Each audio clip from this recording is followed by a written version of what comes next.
Namo tassa bhagavato arahato sama sambuddhassa. Namo tassa bhagavato arahato sama sambuddhassa. Namo tassa bhagavato arahato sama sambuddhassa. Ya, selamat sore saudara-saudari sedama semua, Bapak Ibu. Ya, hari ini temanya ya, manfaat memperkuat konsentrasi. Cesong ya, benar ya? Manfaat memperkuat konsentrasi. Ya, saya akan coba jelaskan bagaimana konsentrasi itu sangat bermanfaat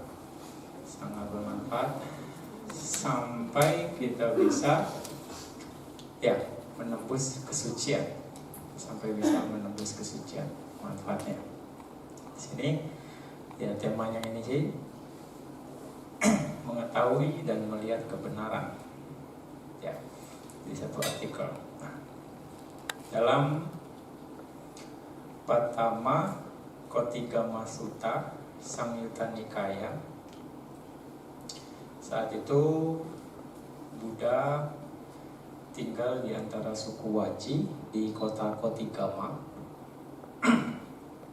Dan Buddha mengatakan kepada para biku bahwa para biku tidak mengerti dan tidak menembus 4 kebenaran mulia. Saya dan Anda berkelana di samsara dalam jangka waktu yang lama.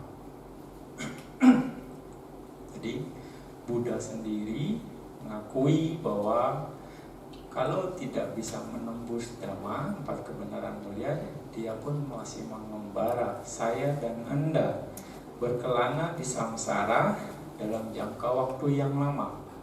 Ya. Jadi selama kita ada nih sekarang, kita ada dalam proses samsara karena kita belum menembus 4 kebenaran mulia. Dhamma itu sendiri sama gitu. Ya, para arahat, para arya, para Buddha ya sudah menembus 4 kebenaran mulia. Ya, mereka sudah tidak ada lagi, artinya sudah terbebas dari samsara. Ini tugas kita. Ya, pokoknya selama Anda dilahirkan, ya, kita akan terus ada di samsara. Makanya cuma satu yang kita belum merasakan di samsara ini, jadi arahat. Ya. Ya, makanya kita ada terus di samsara. Nah, apa itu 4 kebenaran mulia? Pasti udah paham semuanya lah ini di sini. 4 kebenaran mulia adalah kebenaran mulia tentang penderitaan, dukkha sacca. Ini membahas tentang nama rupa sesungguhnya. Lalu kebenaran mulia tentang sebab penderitaan, dukkha samudaya sacca. Di sini akan membahas tentang tanha dan juga paticca samuppada. Ya. Lalu kebenaran mulia tentang lenyapnya penderitaan, dukkha nirodha sacca. Di sini dukkha nirodha sacca ini adalah nibbana, membahas nibbana, tentang nibbana. Dan kebenaran mulia tentang jalan menuju lenyapnya penderitaan, yaitu dukkha nirodha gamini patipada arya sacca atau juga magga sacca. Magga sacca di sini ya jalan mulia berluas 8 ya. Jalan mulia berluas 8 kalau kita dirangkum lagi jadi sila, samadhi dan panya. Ya, sila, samadhi dan panya. Itu 4 kebenaran mulia. Nah, Buddha mengajarkan 4 kebenaran mulia kepada murid-muridnya, kepada kita, agar kita merealisasi kebenaran mulia yang ketiga, yaitu Nirodha Saca. Tentang apa? Nibbana. Ya. Jadi Buddha mengajarkan 4 kebenaran mulia. Buddha menjelaskan 4 kebenaran mulia agar kita bisa merealisasi Nibbana, Nirodha Saca. Nirodha Saca. Dengan cara bagaimana? Dengan cara merenungkan atau memahami kebenaran mulia yang pertama dan yang kedua, yaitu Dukkha Saca dan Samudaya Saca. Dukkha Saca dan Samudaya Saca sebagai mana adanya, yata bhuta nyana dasana, dan merenungkan sifat alamiahnya, yaitu, ada yang tahu sifat alamiahnya? Ya. Anicca, dukkha, dan anatta. Ya, ini adalah anicca, dukkha, anatta dan tilakkhana, 3 kondisi dunia. Artinya ini sifat alamiah semua kondisi. Tidak ada yang lepas dari anicca, dukkha, anatta. Nah, direnungkan sifat alamiahnya dengan anicca, dukkha, dan anatta. Inilah yang dibilang vipassana. Inilah yang dibilang vipassana. Ya. Jadi vipassana itu harus dengan perenungan anicca, dukkha, dan anatta. Dan objeknya adalah dukkha saca dan samudaya saca. Inilah vipassana. Jadi vipassana, dukkha saca dan samudaya saca adalah objek vipassana. Ya. Jadi bukan hanya sekedar ya vipassana saja, mencatat itu dibilang vipassana. Tidak, Anda harus paham apa itu dukkha saca, apa itu samudaya saca, apa sebabnya, dan Anda harus merenungkan, mengetahui sifat alamiahnya. Anda harus bisa merealisasi anicca, dukkha, dan anatta, semua kondisi dari dukkha dan samudaya saca itu sendiri. Nanti akan jelaskan lagi bagaimana ininya. Dulu banyak sekali muatannya. Makanya kenapa kalau kita bervipassana dengan benar, sesuai dengan yang Buddha ajarkan, kita bisa mencapai kesucian. Serius, betul. Karena pemahaman Anda akan sangat kuat, kebijaksanaan Anda siap untuk itu. Gitu. Karena Anda melihat semua yang terbuka, semua tabir kebenaran bisa dikatakan. Tinggal nunggu parami Anda matang saja sesungguhnya. Oke. Dalam Kuttagara Sutta, dalam Samyutta Nikaya bab 5 sutta nomor 12 dikatakan seperti ini. Buddha mengatakan, jika seseorang berkata tanpa membangun struktur bagian bawah rumah beratap bertingkat, dia akan membangun struktur bagian atas atau atapnya. Mungkin tidak? Tidaklah mungkin. Tanpa ada bangunan di bawahnya, struktur di bagian bawah, tanpa ada tembok, tiang-tiang begini, dia mau bangun atapnya langsung. Ya kan, apalagi atapnya bertingkat, hasilnya nggak mungkin kan. Begitu juga tanpa memahami kebenaran mulia tentang penderitaan, yaitu dukkha saca, sebab penderitaan, samudaya saca, dan lenyapnya penderitaan, ya nirodha saca, dan jalan menuju lenyapnya penderitaan, magga saca, saya akan mengakhiri penderitaan. Tidaklah mungkin tanpa Anda mengerti, tanpa memahami. Ya, gitu. Ini Buddha yang mengatakan ini. Ya, di dalam Kuttagara Sutta. Jelas sekali. Dan artinya tidak bisa mengakhiri penderitaan. Artinya juga tidak bisa merealisasi niroda saja, ya enggak? Tidak bisa mengakhiri penderitaan karena tidak bisa merealisasi niroda saja. Dan juga artinya juga karena tidak bisa merealisasi niroda saja, Anda tidak memahami duka saja dan samudaya saja. Nah, jadi sekali lagi, untuk bisa mencapai nibbana, Anda harus paham apa itu duka saja, apa itu samudaya saja. Lalu Anda akan mencapai nibbana. Ya, nibbana ini akan bertahap, tahapannya. Ya, Sotabana, Sakadagami, Anagami dan Arahat akan mengambil objek nibbana, sama objek nibbananya, hanya kekotoran batinnya saja yang berbeda, tingkat-tingkat kekotoran batinnya yang berbeda. Nah, seperti itu. Nah, untuk bisa mencapai tahapan akhir dari penderitaan, seseorang harus mencapai nibbana, artinya mencapai tingkatan arahat. Nah, di situ mencapai tingkatan arahat. Tapi tanpa merealisasi atau mencapai nibbana tidak akan mungkin. Ya, tanpa bisa memahami duka saja dan samudaya saja. Ya, ini harus kita bisa pahami. Ya, ini jelas sekali. Ini Buddha menyatakan ini, bukan kata Bante Pandanya, atau ini adalah Buddha mengatakan seperti ini. Jadi Anda harus yakin. Ya. Lalu duka saja itu sendiri apa?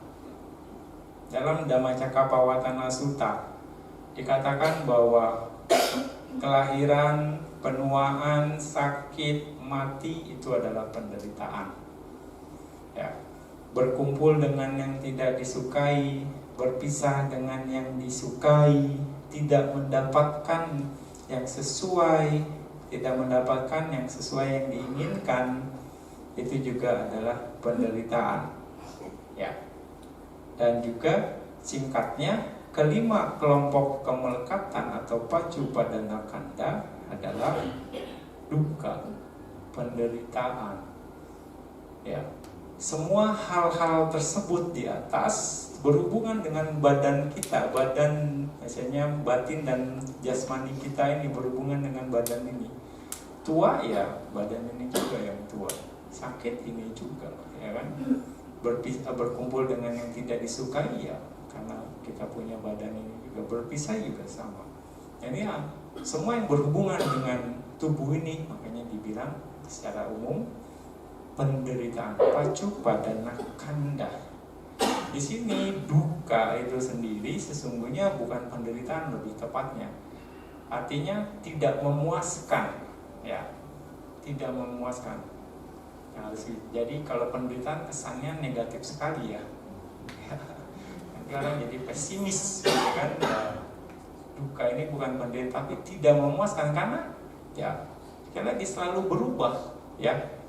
Nah itu balik lagi karena selalu berubah ya anicca, selalu terkena hukum anicca, selalu berubah, makanya tidak memuaskan, ya kan, dibilang tidak memuaskan, tidak bisa memuaskan. Kita tidak bisa memegang segala sesuatunya secara dalam jangka waktu yang lama. Ya bisa dibilang Anda mau retret ini nggak berakhir juga nggak mungkin, ini udah malam gitu kan, nah pasti harus pulang gitu kan, harus berakhir juga, itu juga nggak bisa. Nah,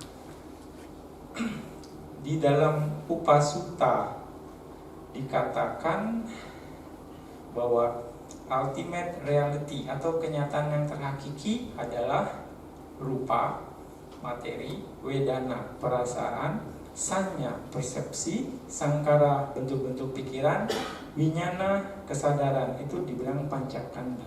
Nah, nanti akan mulai lebih spesifik lagi. Yang dibilang tadi secara umum 5 kelompok kemelekatan adalah pancakanda. Nah, pancakanda dalam Upasutta itu dinyatakan bahwa sebagai materi 5 kemelekatan itu materi, rupa, wedana, sanya, sangkara, dan winyana.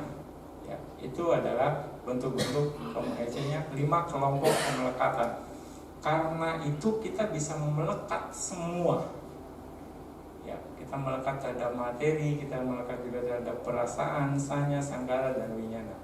5 kelompok yang bisa menyebabkan kemelekatan. Pancakanda yang dikatakan. Nah, dalam Kanda Sutta, pancakanda yang bagaimana yang bisa menyebabkan kemelekatan? Pancakanda dari masa lampau, dari masa sekarang, masa yang akan datang. Internal, eksternal, kasar, halus, lemah, kuat, jauh, dekat. Ini yang menyebabkan kemelekatan. Jadi 11 kategori.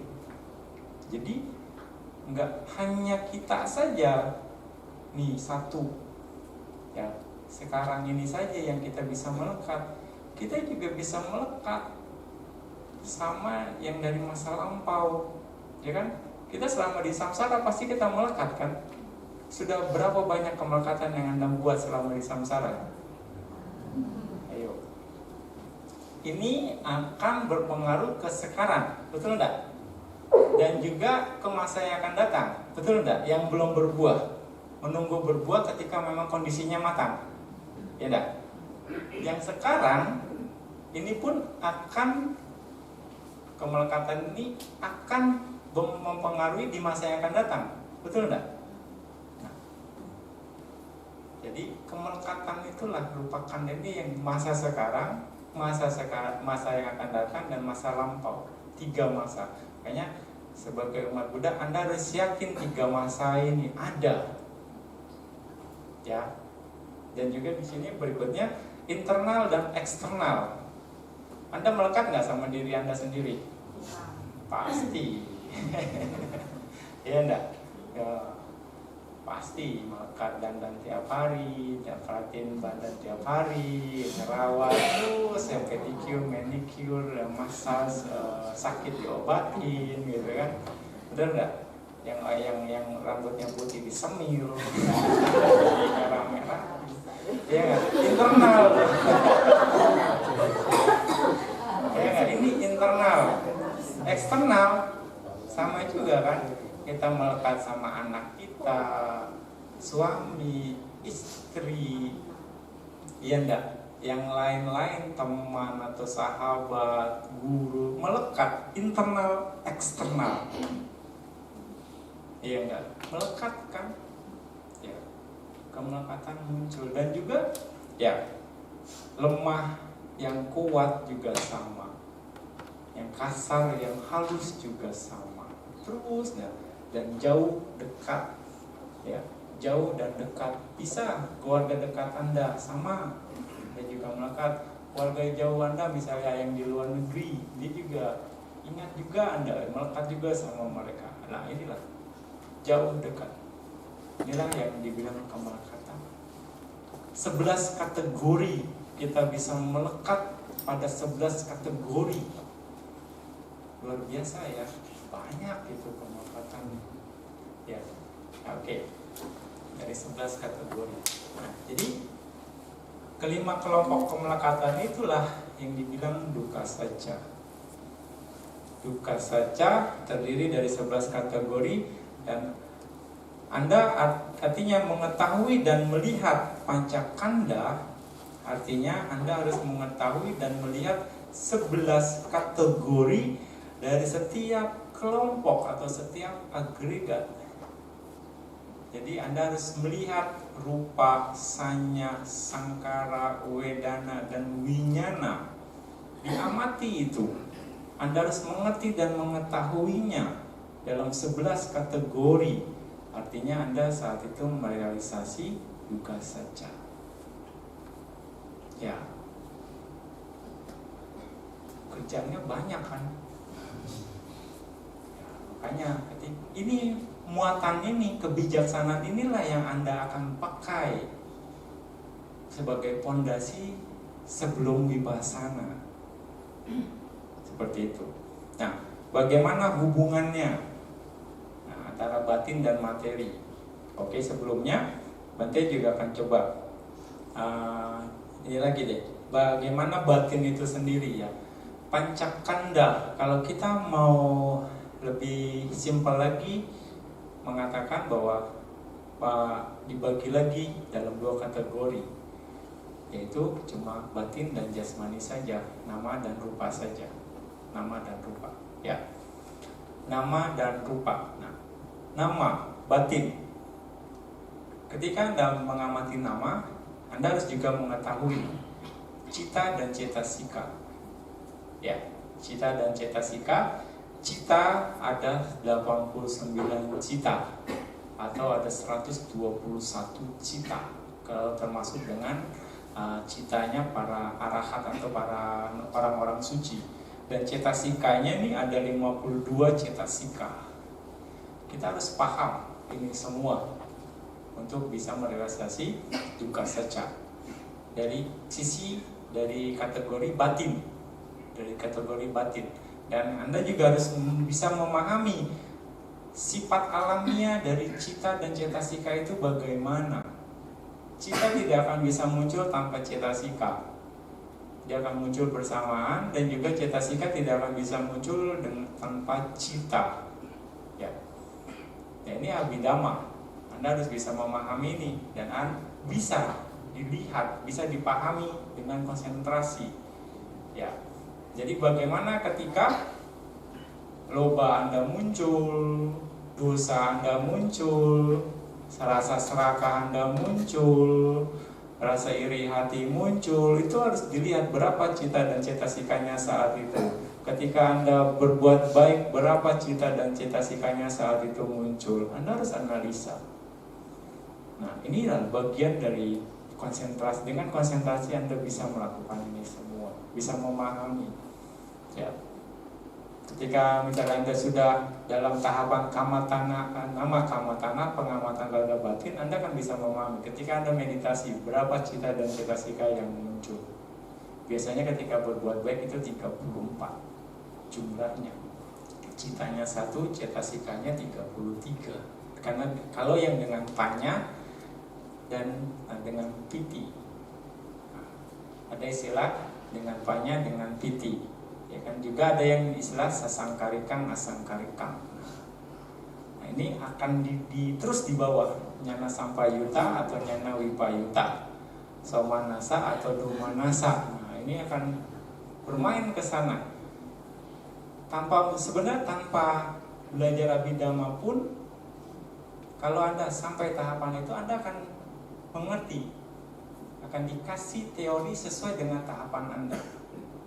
Seperti itu. Nanti begitu Anda bisa selesai meditasinya, begitu Anda belajar abhidhamma, Anda akan lupa, oh ini yang saya lihat tadi, oh yang lalu, oh seperti ini prosesnya, oh seperti ini prosesnya. Anda akan lebih paham.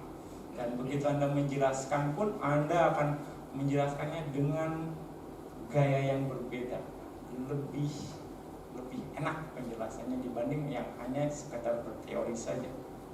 Seperti itu. Nah, oke. Nah, untuk yang materi, Anda harus bisa memahami 28 jenis rupa. 28 jenis rupa, Anda harus bisa memahami ini. Ya, apa itu istilahnya? 28 dibagi 4 unsur utama, yaitu unsur tanah, air, api, angin, patawi, apo, tejo, wayo, yang dibilang mahabhuta. Ya, lalu 24 unsur turunan atau upada rupa. Ya, 5 pasada, 4 gocara, oja, bawa, jiwit, indriya, dan sebagainya.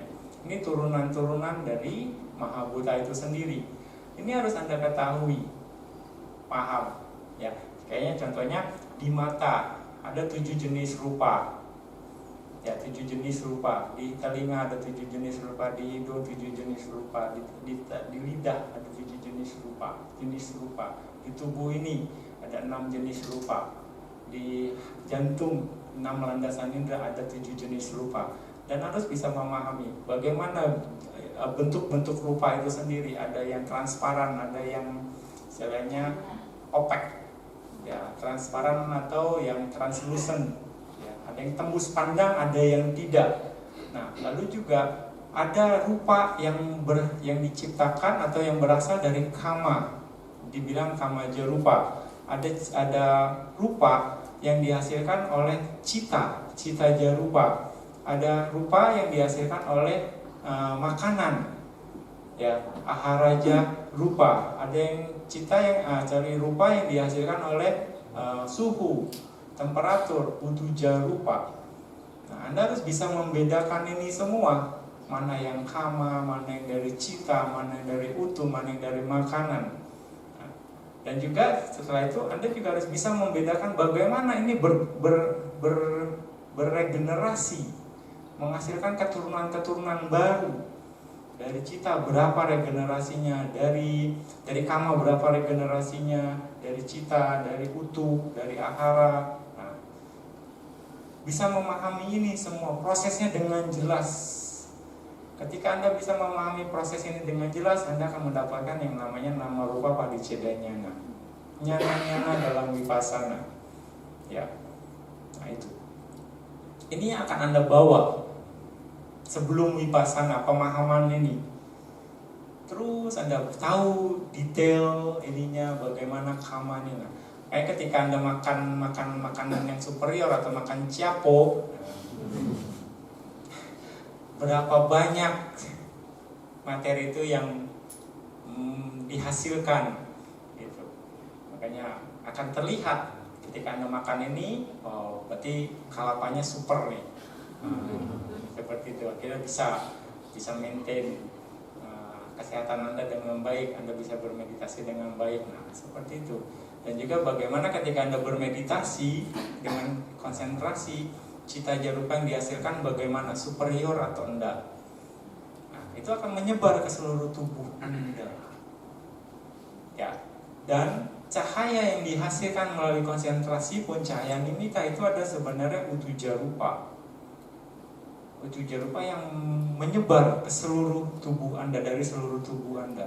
Dan utuja rupa ini bisa disebarkan lebih luas lagi, bahkan ke seluruh alam semesta. Nah, dari kekuatan konsentrasi Anda. Nah, dari cita jarupa akan bertransformasi menjadi utuja rupa. Cita jarupa disupport oleh aharaja, dia akan menghasilkan utuja rupa yang baru. Utuja rupa yang baru akan menghasilkan utuja rupa yang baru lagi. Seperti itu. Dan berapa regenerasinya? Harus dilihat lagi. Biasanya utuja rupa akan menghasilkan 12 generasi. Jadi satu rupa akan menghasilkan, misalnya utuja rupa akan menghasilkan 12. Dari 12 masing-masing kalapa itu sendiri akan menghasilkan 12 lagi. Dari masing-masing satu kalapa yang 12 itu menghasilkan 12 lagi. Seperti itu. Turunan-turunannya. Jadi seperti MLM bisa dibilang. Kaki terus seperti itu. Ya. Seperti itu. Anda akan lihat ini proses ini sampai di akhirnya nggak punya tenaga lagi untuk bergenerasi, untuk menghasilkan generasi baru. Akhirnya lenyap. Makanya kenapa Anda bertahan selama ini? Karena proses tersebut. Makanya kenapa Anda berubah dari muda sampai sekarang nanti jadi tua, prosesnya akan tersebut. Penghasilan dari materi terus seperti ini. Kalau yang sudah mulai tua artinya kekuatannya sudah mulai melemah. Ya, ketika dia dari muda mungkin kamanya kuat, terus dihasilkan yang banyak, akhirnya lama-lama habis, makanya jadi tua. Seperti itu, karena proses itu salah satunya.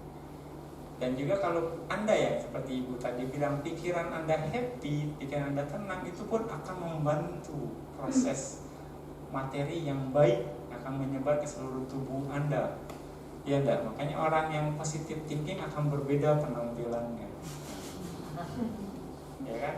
Kalau orang yang terus dengki aja, ini akan beda juga penampilan yang enggak fresh kan. Nah, Anda harus berusaha menjaga itu. Hasilkan terus cita jarupa yang baik dengan positive thinking. Makanya motivator ya, kan semangat. Nah, seperti itu, itulah ininya. Banyak dhamma yang diambil oleh para motivator, tapi mereka nggak bisa menjelaskan bagaimana proses itu terjadi. Ya, nah, Buddha bisa menjelaskan ini, bagaimana proses itu terjadi. Jadi ya kama, cita, ahara, makanan dan utuh ini akan mempengaruhi semuanya. Sebab-sebab yang dominan. Ya, oke. Lalu berikutnya bagaimana hubungan batin dan materi? Ya, batin dan materi. Ya, kita punya 6 indera, ya kan, mata, telinga, hidung, lidah, badan, tubuh ini, dan juga pikiran. Anda harus bisa paham nih ya, pikiran ini nggak di sini. Pikiran bukan dari otak. Memang otak nggak punya pikiran. Kadang-kadang orang bilang memang nggak punya otak ya, orang yang mikirnya nggak punya otak gitu. Karena memang otak nggak ada punya pikirannya gitu. Pikiran muncul dari jantung Anda. Hadayawatu. Hadayawatu inilah gimana pikiran kita muncul dari darah yang murni yang dihasilkan di hadayawatu, artinya di jantung. Itulah muncul pikiran kita dari darah yang pertama kali dipompa. Muncul pikiran kita. Di situ ada lagi faktor-faktor yang ada sebab, ada materi yang menghasilkan pikiran itu sendiri yang namanya pasada rupa. Pasada rupa akan berhubungan dengan kontak masing-masing kontak kita. Misalnya mata, ya kontak dengan objeknya, telinga kontak dengan objeknya. Dan di sini akan muncul kesadaran, muncul pikiran dari pasada rupa itu sendiri. Ya kan? Menarik kan meditasi? Semakin menarik kalau dibicarakan. Ini bisa dilihat dengan meditasi. Gitu. Ya kan? Mata, misalnya mata melihat, ya kita punya 6 indera. Ya, kita punya 6 indera, dan juga 6 indera ada 6 objek. Objeknya itu warna, suara, bau, rasa, sentuhan, dan dhamma itu sendiri. Lalu dari 6 objek ada juga 6 kesadaran, ya kan? 6 kesadaran, kesadaran mata, kesadaran telinga, kesadaran hidung, kesadaran lidah, kesadaran tubuh, dan kesadaran batin. Ya, jadi ketika mata melihat objek, objeknya rupa atau warna. Jadi mata ini hanya bisa melihat warna sebenarnya atau rupa. Telinga hanya bisa mendengar, nggak bisa telinga melihat suara, mungkin kan? Dia hanya bisa mendengar masing-masing. Hidung akan hanya membaui saja, lidah hanya merasa saja rasa, dan tubuh ini hanya menyentuh, merasakan sentuhan. Ya, nggak lebih dari itu. Nggak mungkin tubuh ini melihat, ya kan? Semua yang terjadi di 5 indera akan muncul namanya di pikiran, indera pikiran. Misalnya ya, pikiran ini dhamma. Semua yang muncul akan muncul juga di pikiran kita. Seperti itu. Nah, ketika melihat indera mata melihat objek yaitu warna atau rupa, muncul kesadaran mata. Muncul kesadaran mata dan juga muncul di pikiran Anda. Ya kan, manodwara atau pancaduara. Misalnya cakuwinyana sama manodwara, ya kan? Nah, itu akan muncul cakuwinyana, kesadaran mata, dan juga kesadaran pikiran, manodwara wajana. Nah, di dalam istilah Abhidhamma akan muncul ini, muncul di mata dan juga di pikiran, seperti itu. Dan juga sama, Anda mendengar suara akan muncul kesadaran karena Anda telinga mendengar suara. Sebenarnya bukan Anda yang mendengar, tapi telinga Anda. Karena kan kita berpikir kita mendengar. Pada proses itu adalah bagian dari proses itu sendiri. Seperti itu, masing-masing akan menghasilkan kesadaran-kesadaran masing-masing. Ya. Nah, ini kita bisa amati. Kita harus mengerti ini semua, proses ini semua. Ya. Ini adalah tahapan bagaimana Anda hubungan antara batin dan jasmani. Nah, kesadaran itu hanya ada dua, kusala dan akusala saja. Ya, selama kita putu jana, ya kusala dan akusala. Anda suka, ya mungkin ya enggak juga kusala. Kalau Anda suka bisa loba, bisa akusala, gitu juga. Ya, tapi karena berbuat baik, Anda bisa dapat kusala. kesadarannya kusala, atau ya kusala itu sendiri. Kalau Anda misalnya yang membedakan kusala dan akusala hanya yoniso manasikara, Anda penuh perhatian yang bijaksana atau tidak, gitu kan, yoniso manasikara. Ini penting sekali, gitu kan. Ya, seperti itu hubungan antara batin dan jasmani. Nah, ini semua hanya bisa dilihat dengan modal konsentrasi. Sekali lagi, dengan konsentrasi Anda akan bisa memahami ini semua. Ya, makanya begitu penting kan konsentrasi, pondasi. Anda bisa melihat bagaimana hubungan semuanya. Ya, ini dari duka saja nanti cerita, belum dari samudaya saja. Anda bisa melihat kehidupan lampau Anda, gitu kan. Bagaimana hubungan antara kehidupan lampau Anda dengan Anda yang sekarang. Nah, dengan kemampuan konsentrasi, karena sekarang ini adalah akibat dari sebab yang lampau, betul enggak? Nah, bagaimana sebab yang lampau itu terjadi? Karma apa yang menyebabkan Anda dilahirkan saat ini? Nah, itu dengan konsentrasi Anda akan melihat bagaimana hubungan itu terjadi. Gitu kan, Anda akan terus diarahkan untuk melihat kehidupan lampau Anda istilahnya bergerak mundur. Ya, kalau Anda sudah punya konsentrasi, Anda akan diarahkan untuk mengamati kesadaran Anda, misalnya 1 hari sebelumnya, 2 hari sebelumnya, misalnya oke lah, sore ini Anda harus mengamati nama rupa Anda di pagi hari, tadi pagi, lalu kemarin, 2 hari yang lalu, 3 hari yang lalu, 4 hari yang lalu, seminggu, 2 minggu, 3 minggu, terus sampai 1 bulan, 2 bulan, 3 bulan, 1 tahun, 2 tahun, sampai terus bertahap, bertahun-tahun yang lalu, sampai mungkin akan muncul image Anda yang masih kecil. Kesadaran Anda akan melihat, punya gambaran. Ya, saat itu Anda hanya melihat nama dan rupa saja. Terus sampai akhirnya Anda bisa sampai kepada tahapan Anda di rahim ibu Anda. Ya, hanya dengan mengamati nama dan rupa terus sampai di rahim ibu Anda. Itu adalah momen pertama Anda dilahirkan di dunia ini. Pada tahapan itu yang dibilang patisandi. Ya, itu pun masih sebab. Ini adalah momen pertama. Anda harus mengetahui sebabnya apa, kenapa Anda dilahirkan.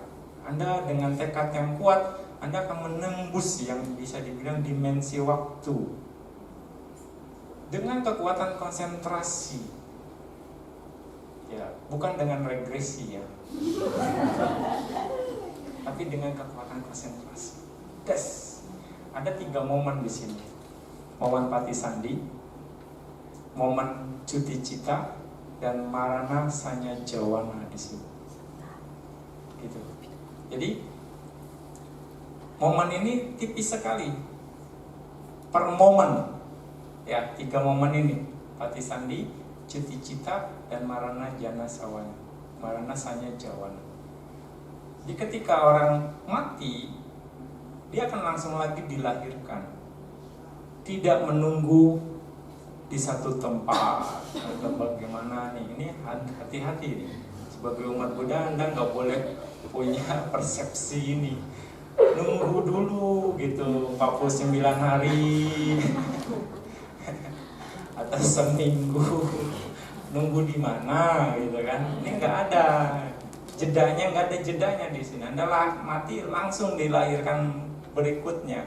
Kalaupun misalnya setelah meninggal ada yang anak kecil nggak engkong ada di sana gitu, lagi duduk, kemungkinan jadi peta ya, melekat sama keluarganya. Dia sudah dilahirkan lagi. Nah, seperti itu ya.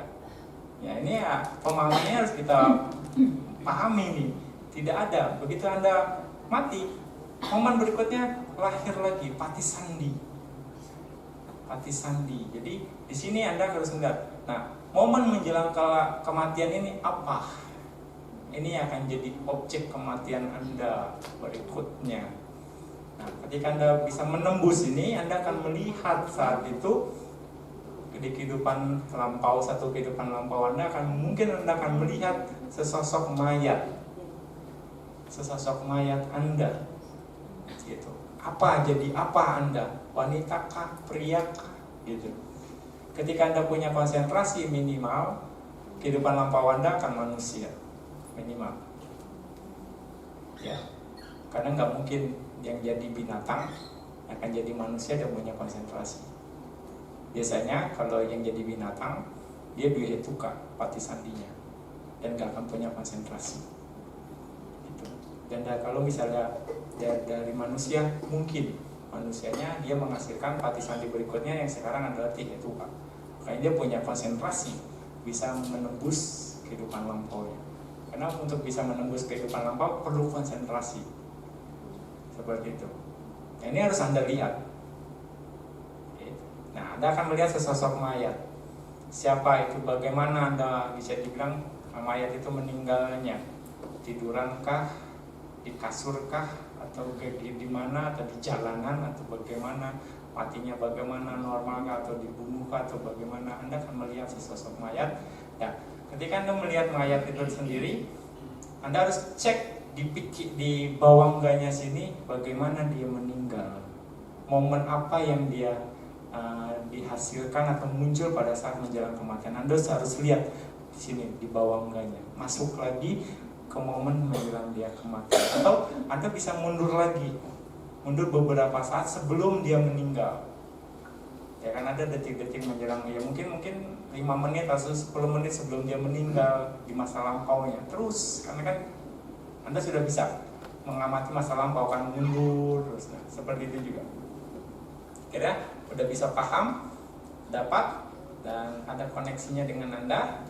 Ya, Anda terus mundur maju lagi ke momen dia meninggal, mayat. Anda lihat di bawah enggaknya apa pikirannya yang dihasilkan, yang ditangkap untuk momen kehidupan sekarang ini.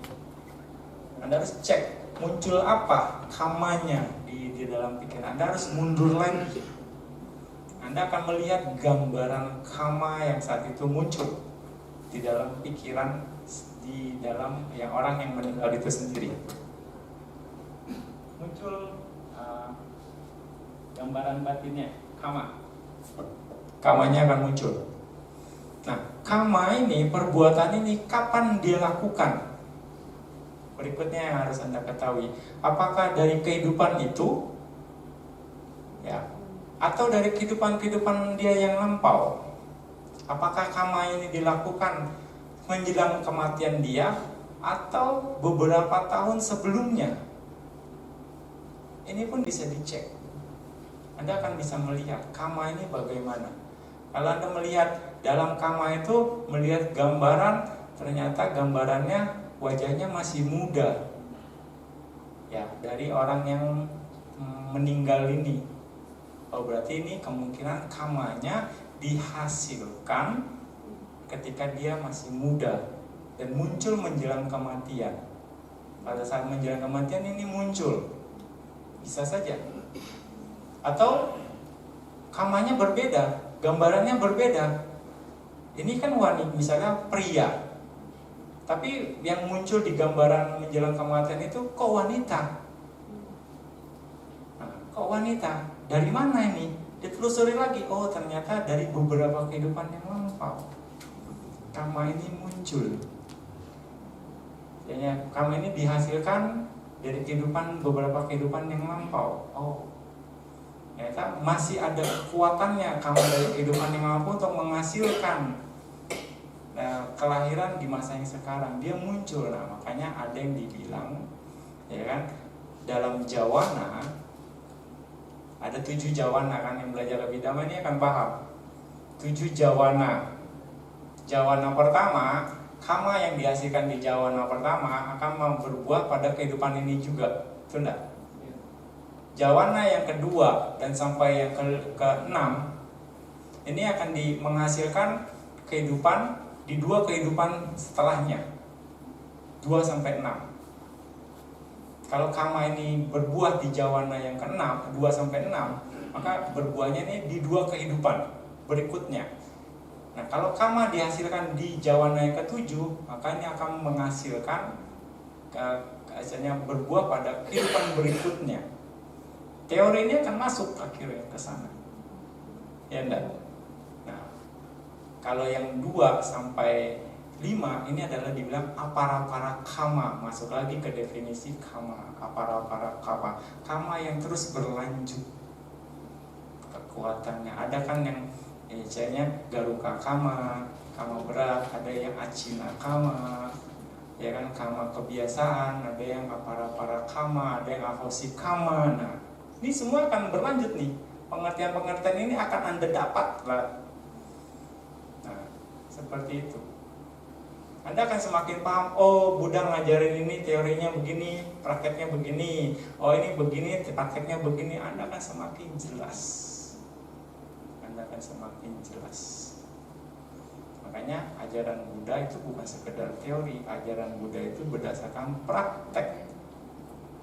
Ya, berdasarkan praktek dan bisa dibuktikan. Anda akhirnya membuktikan, oh kama ini dihasilkan dari beberapa kehidupan yang lampau. Berarti kehidupan itu kamanya masih kuat, energinya ya, akhirnya bisa menghasilkan kama yang tepat, yang menghasilkan kehidupan yang sekarang. Anda lahir sebagai manusia karena kama baik, karena salah Anda beruntung, kita beruntung ya, karena kama baik. Yang lahir sebagai binatang, sebagai hewan, ya sebagai peta, makhluk neraka itu karena kama buruk, berbuahnya saat menjelang kematian. Nah, makanya pentingnya berbuat baik seperti itu. Ya, seperti itu. Proses ini akan Anda harus amati. Anda akan lebih paham, oh semakin yakin sama yang namanya Buddha. Dengan dalam Anda melihat dengan pengalaman Anda langsung, ya. Ini dengan begitu Anda merealisasi namanya kama, proses sebab akibat, ya. Ya, nah, lalu Anda pahami juga apakah ada hubungannya nih kama Anda yang Anda lakukan ini dengan kehidupan Anda sekarang. Ada nggak koneksinya? Anda harus temukan, akan ada koneksinya, ada sambungannya gitu, linknya, kliknya gitu. Oh, memang apa yang saya lakukan nyambung ke saya sekarang ini. Nah, ini yang harus Anda dapat. Artinya kalaupun Anda lihat gambaran tertentu, begitu Anda sambungin, ngelihat misalnya ada 3 orang, misalnya 5 orang, Anda hubungin ke 1 orang ini, nggak nyambung, berarti bukan Anda. Nah, ada 1 orang lagi, wah nggak ada nih, nggak ada koneksinya, bukan. Terakhir, oh rasanya dapat gitu, oh dicoba lagi, oh ini saya di masa lampau, ada koneksinya. Karena sekali lagi sebelum itu kita pun hasilnya akan mengajarkan ketika Anda menggerakkan menjentikan jari ini, yang dijentikan di jari di sini akan muncul kesadaran di sini. Ya, seperti itu. Akan muncul kesadaran di sini. Cita di sini akan muncul. Anda karena ada niat cetana di sini akan muncul di sini. Begitupun apa yang dilakukan di sana akan muncul di sini dengan cara yang sama. Karena masih ada sambungannya kan. Nah, itu sambungan ini yang harus Anda paham. Kliknya, yes. Gitu. Ya, saat itu Anda bisa paham tentang samudaya saja. Bisa mengerti, oh ada sambungannya semua. Ada, jadi sebab akibat. Sebab kama ini mengakibatkan kehidupan sekarang. Sebab akibat, Anda mengerti proses hukum kama saat itu, lebih paham. Dan Anda melihat nggak cuma 1 kehidupan, Anda harus cek coba minimal 5 atau 6 kehidupan untuk lebih membuktikan lagi bagaimana, untuk lebih jelas lagi. Atau ketika konsentrasi Anda baik, lebih kuat lagi, Anda bisa coba lagi 10 kehidupan, 20 kehidupan, 30 kehidupan, terus. Ya, seperti itu. Anda akhirnya bisa lebih paham, lebih yakin terhadap hukum kama dengan pengetahuan Anda sendiri, bukan katanya-katanya. Tambah yakin sama Buddha, tambah yakin terhadap Dhamma, tambah yakin terhadap Sangha, makin kuat sadar Anda, karena Anda membuktikan langsung. itu tentang samudaya saja, ya. Dan ini bisa dilakukan hanya dengan konsentrasi. Menarik nggak kalau begini? Bosen nggak nih kalau begini? Denger aja nggak bosen ya. Nah, inilah konsentrasi, inilah meditasi, inilah dhamma gitu. Wah, luar biasa. Itu kan seru kan, nggak ngantuk kan ya. Ya, itulah makanya Anda harus bisa buktikan ini. Ya, nah, ini bisa dibuktikan. Nah, itu perlu konsentrasi. Nah, itu makanya dengan merealisasi samudaya saja, dengan merealisasi dukkha saja, Anda siap untuk berwipasana. Baru Anda siap untuk berwipasana. Sebelumnya Anda nggak akan bisa berwipasana dengan baik. Makanya kenapa? Dengan mengerti ini semua, lalu Anda berwipasana, Anda bisa menembus kesucian. Anda tahu sudah alasannya toh? Karena muatan kebijaksanaan Anda sangat besar saat itu. Pengertian Anda siap, mampu untuk melihat segala sesuatunya sebagaimana adanya. Ya, itulah alasan kenapa wipasana bisa mengarahkan kita untuk menjadi suci. Ya.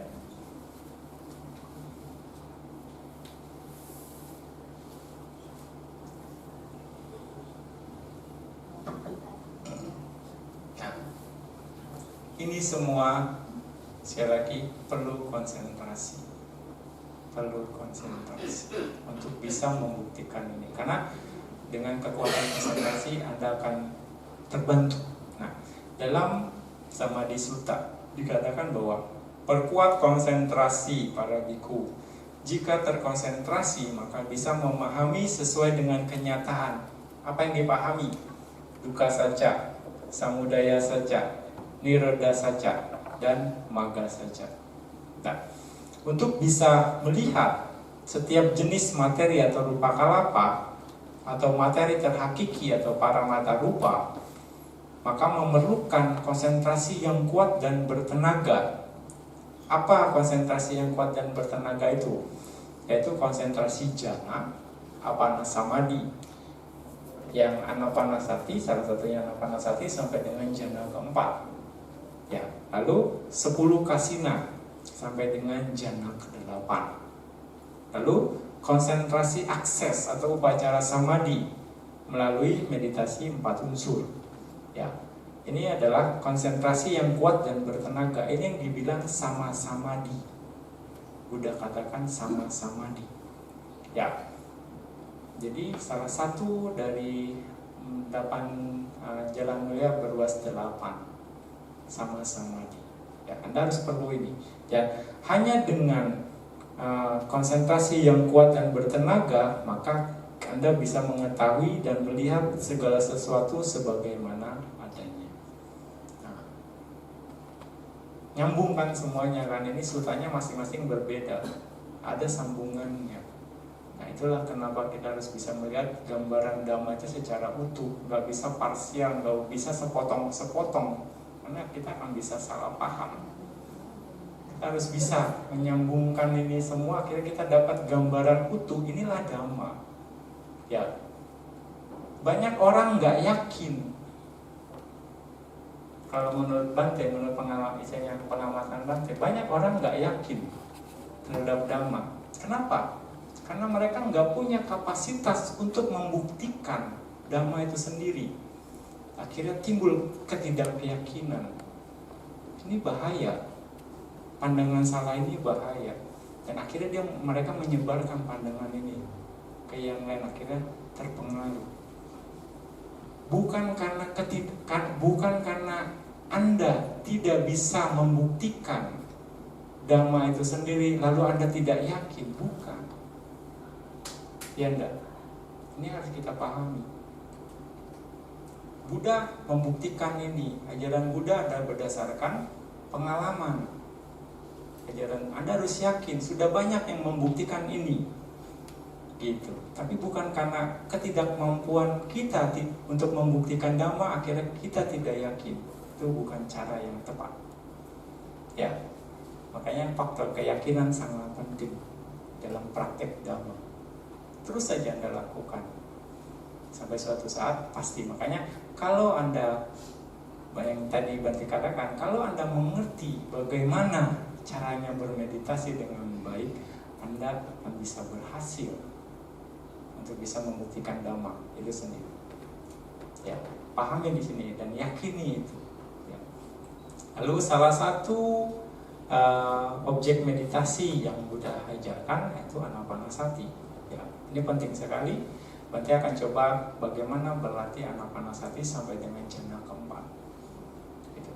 Dan dari jana keempat kita akan terus masuk ke objek meditasi yang lain. Ini akan sangat menarik. Tapi kekuatannya adalah Anapanasati sebagai fondasi. Nah, dalam Anapanasati Sutta dikatakan di sini, Anapanasati bhikkhave bhavita bahulikata mahapala hoti mahanisamsa. Perhatian penuh pada pernapasan para biku pada saat dikembangkan dan diperkuat merupakan buah atau hasil yang sangat besar dan manfaat yang sangat besar. Nah, kalau misalnya Anapanasati dikembangkan dan diperkuat, maka akan menghasilkan buah yang sangat besar dan manfaat yang sangat besar. Ya, bagaimana hasil dan manfaatnya yang sangat besar itu terjadi? Anapanasati bhikkhave bhavita bahulikata cattaro satipatthane paripureti. Nah, perhatian penuh pada pernapasan para biku pada saat dikembangkan dan diperkuat akan memenuhi atau menyempurnakan 4 landasan perhatian penuh: Kayanupasana, Cittanupasana, Vedananupasana, dan Dhammanupasana. Ya, ini akan terus seperti bola salju, saling melengkapi dari Anapanasati. Ya, lalu berikutnya, Cattaro satipatthana bhavita bahulikata satta bojangge paripurenti. 4 landasan perhatian penuh yaitu Cattaro satipatthana pada saat dikembangkan dan diperkuat akan memenuhi 7 faktor-faktor pencerahan, yaitu sati, dhamma wicayo, wiriya, piti, pasadi, samadhi, dan upeka. Ya. Lalu berikutnya, satta bojangga bhavita bahulikata wija wimutim paripurenti. 7 faktor pencerahan pada saat dikembangkan dan diperkuat akan memenuhi pengetahuan yang benar dan pembebasan. Dari Anapanasati akan bisa, makanya kenapa akan menghasilkan hasil yang sangat besar dan manfaat yang sangat besar, karena akan memenuhi semua faktor-faktor pencerahan. Ya, pada saat itu Anda hanya memperkuat sati kepada nafas saja. Anda sedang memperkuat sati ke objek yang lebih kecil dulu sebelum mengambil objek yang lebih besar. Sati terhadap nafas Anda, objeknya kecil dulu. Nanti ketika Anda sudah menghasilkan dari objek yang kecil bisa menghasilkan konsentrasi yang baik, baru Anda kembangkan lagi ke objek yang lebih luas lagi. Nah, seperti akhirnya itu akan membantu mengembangkan faktor-faktor kesucian itu sendiri. Nah, lalu bagaimana cara melatih Anapanasati? Ida bhikkhave biku aranya gatowa rukamula gatowa sunya gara gatowa nisidati palangka abujitwa ujung kayang panidaya parimukang sating upata petwa. Demikian para biku, seorang biku pergi ke hutan atau pergi ke bawah pohon atau pergi ke tempat sepi, duduk bersila, tubuh tegak, dan memperkuat atau membentuk perhatian penuh di hadapannya. Ya.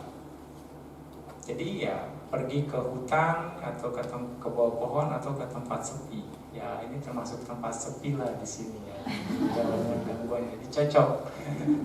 Ya, gitu kan. Dan Anda dengan berduduk bersila, tubuhnya tegak, dan Anda memberikan perhatian di depannya, artinya di depan Anda, yaitu di sini, di ujung hidung dan di atas bibir, membentuk perhatian, mengembangkan perhatian, memperkuat perhatian.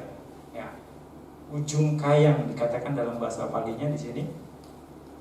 Ujung kayang panidaya parimukang sating upatapeta. Parimukang, mukang tuh hadapan, muka di sini. Bahasa Palinya juga. Nah, jadi Anda harus membentuk perhatian Anda, memperkuat perhatian Anda. Perhatiannya apa? Perhatian terhadap napas Anda, objek Anda di mana? Di sini, di depan. Jadi bukan di sini, bukan di sini, tapi di sini. Parimukan, jelas ya. Jadi anapanasati adalah di sini objeknya. Anda harus membentuk perhatian, memperkuat perhatian Anda, menyadari nafas Anda di sini, di ujung hidung dan di atas bibir. Ini adalah area pengamatan nafas Anda. Ya, bisa paham ya di sini ya. Nah ini. Lalu berikutnya. So satowa asasati satowa pasasati. Dia setiap saat penuh perhatian pada nafas masuk. Setiap saat penuh perhatian pada nafas keluar. Nah, setiap saat Anda harus perhatian pada nafas masuk dan nafas keluar. Setiap saat, artinya sepanjang Anda meditasi, betul enggak? Jangan biarkan pikiran Anda kemana-mana. Harus setiap saat kepada objek meditasi Anda saja. Sensasi apapun, fenomena apapun, semuanya Anda harus abaikan. Anda hanya menyadari napas Anda saja. Biar setiap saat Anda menyadari napas Anda setiap saat. Jadi masuk Anda tahu, keluar Anda tahu, masuk Anda tahu, keluar Anda tahu. Terus begitu, Anda harus usahakan ke sana. Setiap saat, setiap saat. Nah, jadi untuk memperhatikan ke nafas Anda, ketika nafas itu masuk dan nafas keluar di atas di daerah ujung hidung dan di atas bibir. Ketika dia nafas ketika dia nafas masuk, dia tahu napas itu masuk. Ketika dia napas keluar, dia tahu napas itu keluar. Nah, ya kan? Lalu ini yang harus Anda lakukan setiap saat. Tahu napas masuk, tahu napas keluar. Tahu napas masuk, tahu napas keluar. Ya, itu penjelasannya. Nah, ketika pikiran seseorang mengembara, bawa lagi pikirannya itu dengan tenang kembali ke nafas. Ya. Bawa lagi pikirannya dengan tenang kembali ke napas, dan jangan merasa gelisah atau jangan merasa kecewa karena Anda nggak bisa konsentrasi. Dengan tenang, nah, bawa lagi pikirannya ke napas Anda. Ketika sampai pikiran Anda, istilahnya pikiran yang mengembara itu istilahnya reda, sampai pikiran mengembara itu jadi reda, ya. Nah, ketika Anda masih memiliki masalah, tidak bisa membuat pikiran Anda reda atau tidak bisa berkonsentrasi ke napas, Anda bisa menghitung, ya, dengan cara menghitung. Pakai cara menghitung dari 1 sampai 8. Ini tadi sudah Bante jelaskan, ya.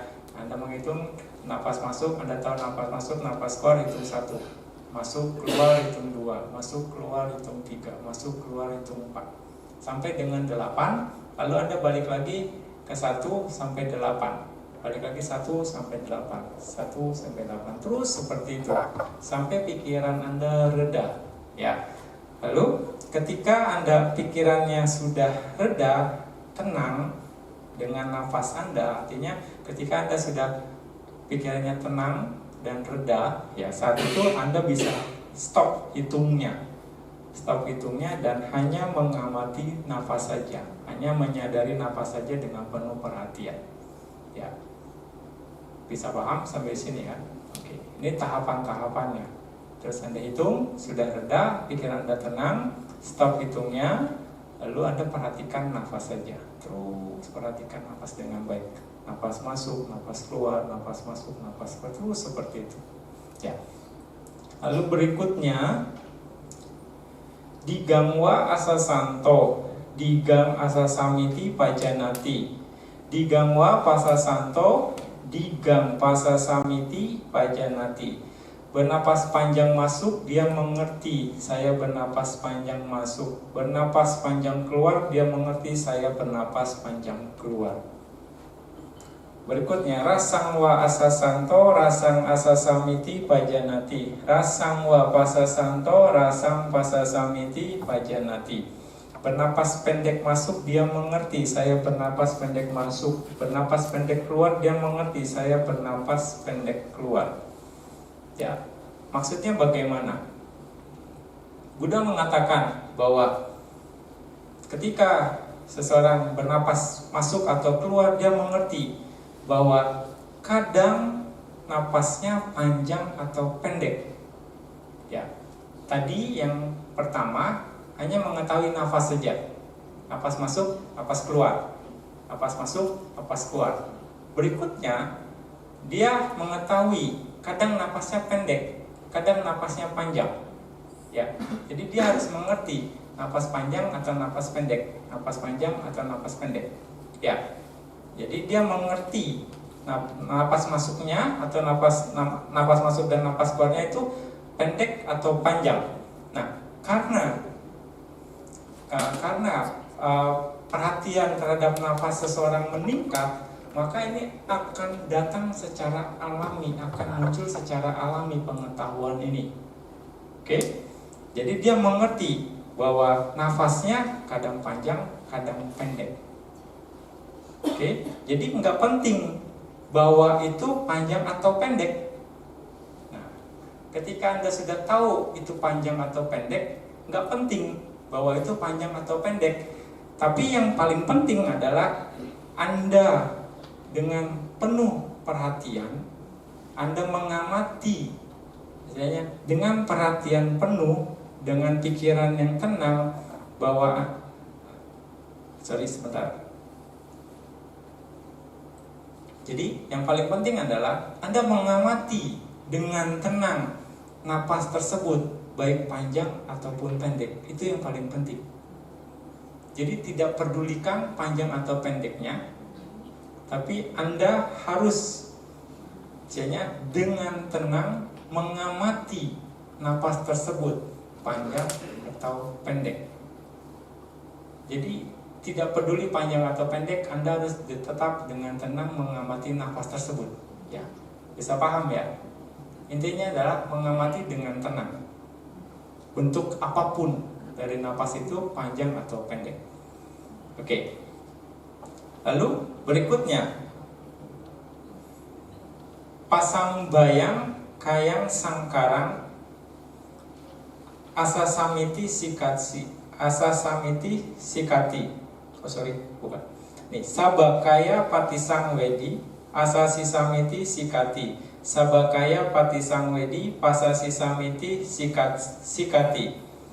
Merasakan keseluruhan tubuh nafas, saya harus bernafas masuk.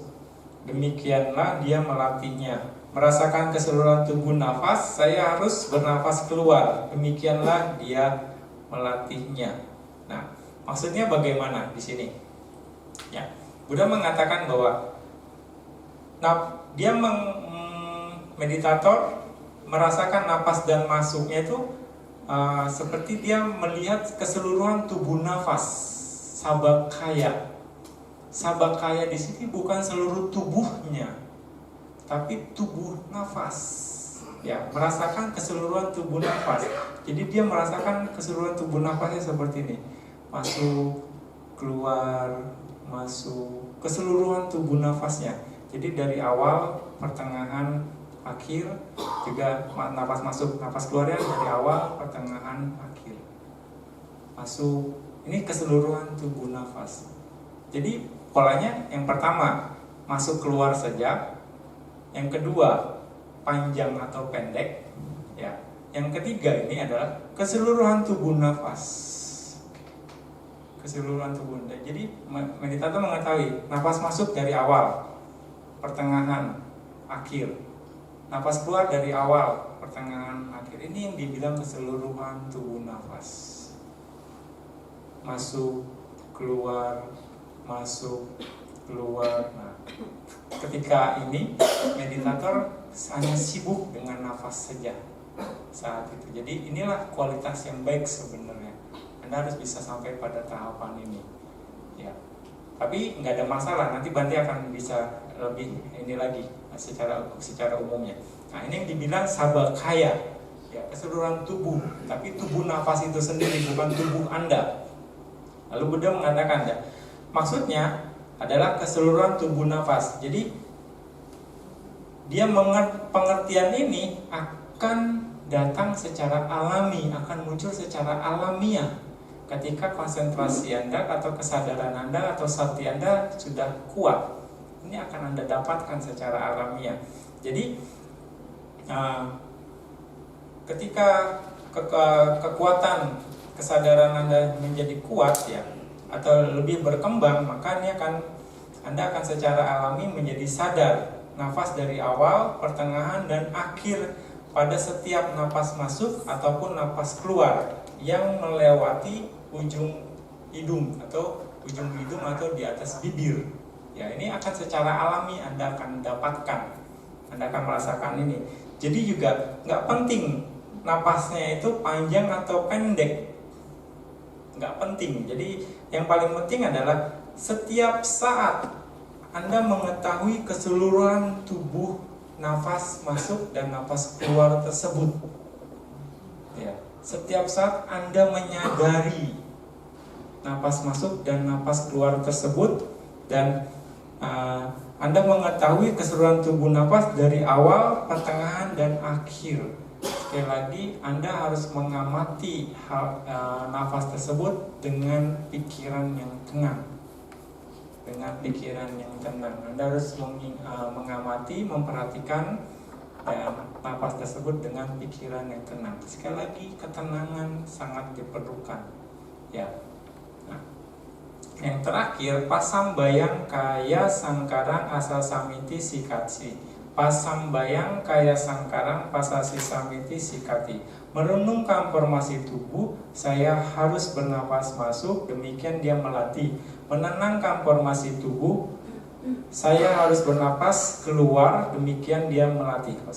Jadi menenangkan formasi tubuh, saya harus bernapas masuk, demikian dia melatihnya. Menenangkan formasi tubuh, saya harus bernapas keluar, demikian dia melatihnya. Nah, menenangkan formasi tubuh. Jadi sekali lagi, bukan tubuh ini, tubuh nafas. Nah, di sini bisa dikategorikan nafasnya sudah halus, tubuh nafas halus. Ya. Jadi Anda meditator saat itu sudah mengetahui nafas masuknya atau nafas keluarnya sudah jadi halus. Ya. Menenangkan keseluruhan tubuh nafasnya. Nah, ya, nafas yang masuk dan keluar melalui hidungnya menjadi halus, menjadi tenang, ya, secara alami. Nah, saat itu dia nafasnya menjadi lebih halus dan lebih halus lagi, lebih tenang dan lebih tenang lagi. Ya, nah, jadi yang Anda harus lakukan adalah coba untuk setiap saat penuh perhatian dengan jelas kepada nafas halus tersebut. Nafas halus tersebut. Jadi sekali lagi, ketika Anda nafasnya sudah halus, ya sudah, sabar saja dengan pikiran yang tenang. Anda amati nafas tersebut apa adanya, tanpa Anda harus bergejolak atau bagaimana. Tenangin saja, amati apa adanya selama mungkin, setiap saat. Ya, ini yang harus Anda lakukan. Ya, bisa paham ya? Nah, ini tahapan-tahapannya. Selama Anda bisa melakukan dengan baik dan dalam jangka waktu yang panjang, Anda akan bisa meningkat. Ya. Jika Anda mampu melakukannya, artinya menyadari napas halus tersebut dalam jangka waktu yang lama, 2 atau 3 jam, maka konsentrasi Anda akan menjadi lebih dalam dari sebelumnya. dan mungkin ya Anda akan mengalami atau memunculkan yang namanya menghasilkan yang namanya nimitta. Seperti itu. Muncul nimitta akan muncul kalau Anda bisa. Makanya di sini nggak hanya sekedar cuma 5 menit saja. Anda harus berusaha minimal 30 menit. Ya, harus ada usahanya gitu. 5 menit nggak cukup, 10 menit nggak cukup gitu. Usahakan 30 menit gitu. Biasanya kalau 30 menit dalam tahapan apapun, ya baik cuma nafas saja atau nafas masuk nafas keluar, panjang atau pendek, keseluruhan tubuh nafas atau keseluruhan tubuh nafas halus, kalau Anda bisa dengan baik mengamati nafas tersebut, nimitta Anda akan muncul. Ya, nimitta Anda akan muncul. Kalau tidak muncul, coba lagi 1 jam. Enggak cuma 5 menit, coba 1 jam. Enggak muncul lagi, coba 1,5 jam. Coba lagi 2 jam sampai 3 jam. Nah, itu berarti kan usahanya semangat gitu kan, nggak loyo gitu kan. Ini nggak muncul, wah lemes deh nih, nggak udah lama gitu. Nah, ya kan? Jadi sini Anda harus bisa pahami nafas polanya adalah panjang. Anda mengamati nafas masuk dan keluar saja. Nanti Anda akan bisa juga Anda bisa mengamati panjang atau pendek, ya. Ya, terus Anda juga bisa mengamati keseluruhan tubuh nafas dan juga keseluruhan tubuh nafas halus. Jadi pola nafas di sini panjang atau pendek, kasar atau halus. Nah, ini polanya nafas. Jadi Anda hanya mengamati saja apa adanya. Sekali lagi, apa adanya ya. Jangan apa maunya Anda. Giran halus, napasnya nggak jelas Bante. Maunya Anda kan jelas gitu kan. Nah, saat itu napasnya halus, Anda harus terbiasa supaya menjelaskan napas halus itu, membuat jelas napas halus tersebut dengan apa? Dengan penuh perhatian terhadap napas halus tersebut. Ya, bisa paham ya. Nah, di sini Anda harus pahami bahwa inilah yang harus Anda lakukan. Ya, napas panjang, pendek, kasar atau halus dan keseluruhan tubuh nafas. Terima apa adanya saja, terus bertahan selama mungkin tanpa harus bergejolak. Tenangkan pikiran Anda. Nah, itu kuncinya. Ya, ya enggak. Ini belum sampai jana nih, udah mau jam 7. Mau dilanjut enggak? Lanjut aja ya. Ya. Nah, seperti itu. Ya, kalau Anda lakukan ini dengan baik, pasti nimitta akan muncul. Kalau enggak pun ya itu balik lagi. Tambah lagi setengah jam terus, dan jangan menyerah gitu sampai Anda meninggal. Nah iya dong. Ya enggak. Nah, apa yang Anda lakukan saat ini akan membantu ke depannya Anda. Tidak ada yang sia-sia yang Anda lakukan, pasti ada manfaatnya. Ya, itu. Jadi terus Anda lakukan, ini tahapannya. Ya, intinya adalah perhatikan nafas Anda dengan tenang. Anda harus membentuk awareness Anda. Ya, awareness Anda. Ya, perhatikan penuh perhatian dengan pikiran yang tenang pada nafas Anda. Dan juga amati secara alami. Ini yang harus jadi kata kuncinya. Apapun bentuk nafas Anda, amati di sana dengan tenang. Sadari di sana dengan tenang dan secara alami. Ya. Nah, lalu nimitta akan muncul, ya. Macam-macam nimitta. Ya.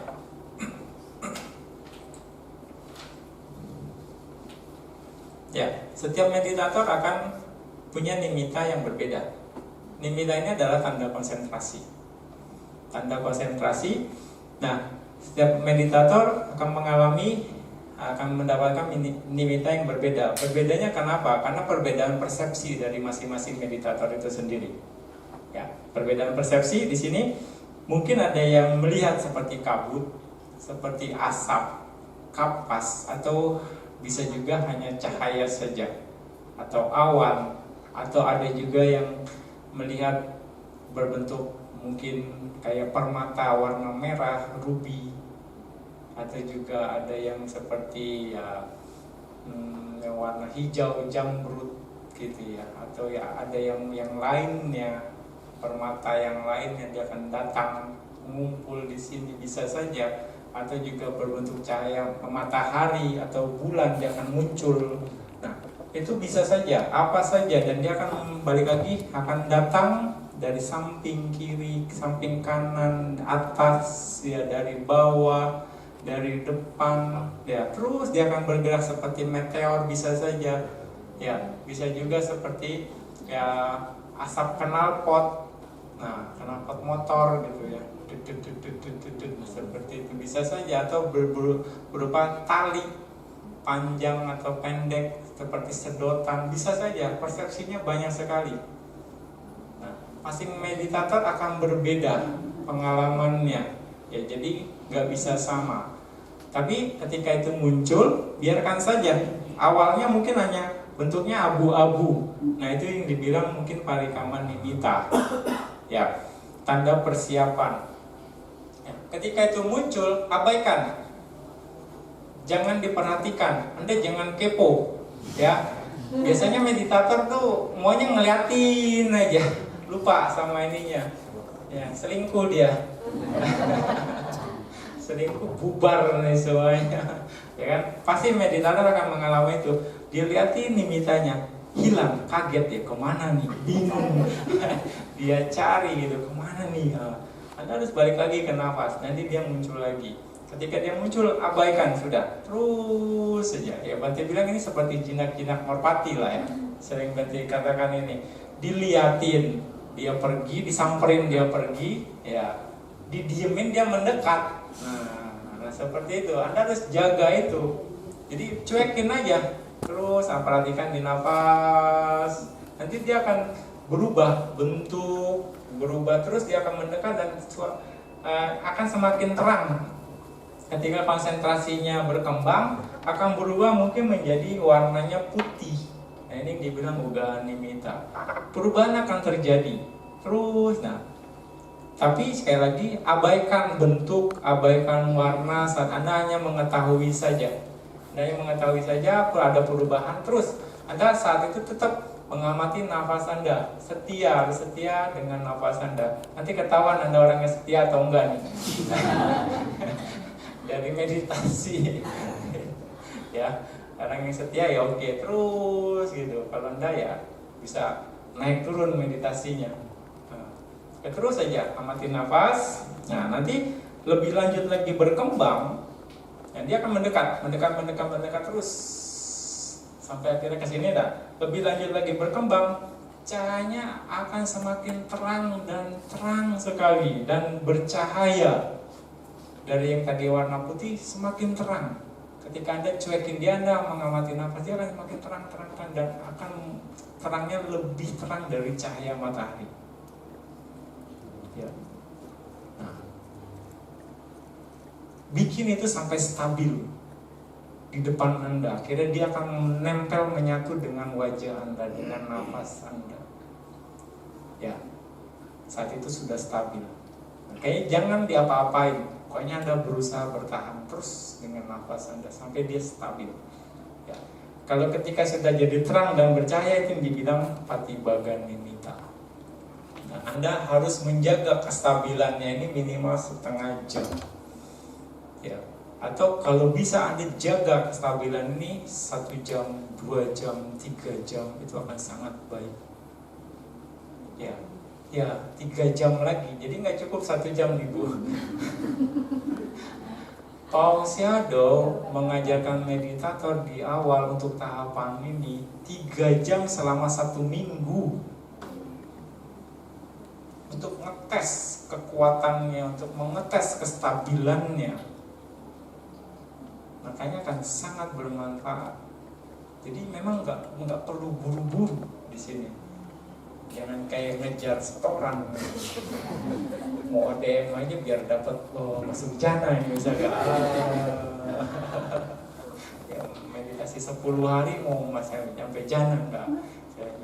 Nah, itu perlu tahapan itu terus, makanya harus sabar terus.